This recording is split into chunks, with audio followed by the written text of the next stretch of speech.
السلام علیکم ورحمۃ اللہ وبرکاتہ۔ دوستو، میں آپ کے سامنے ایک بہت ہی پیاری حدیث پیش کر رہا ہوں۔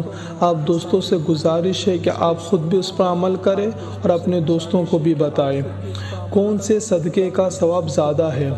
حضرت ابو ہریرہ رضی اللہ تعالی عنہ سے روایت ہے، انہوں نے فرمایا، ایک آدمی نبی اکرم صلی اللہ علیہ وسلم کے پاس آیا اور کہنے لگا، اے اللہ کے رسول، کون سے صدقے کا ثواب زیادہ ہے؟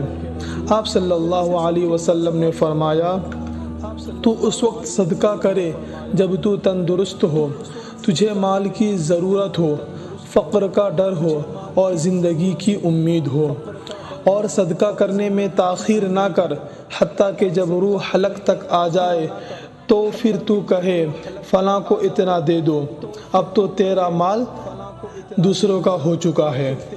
اللہ تبارک و تعالی عمل کی توفیق عطا فرمائے۔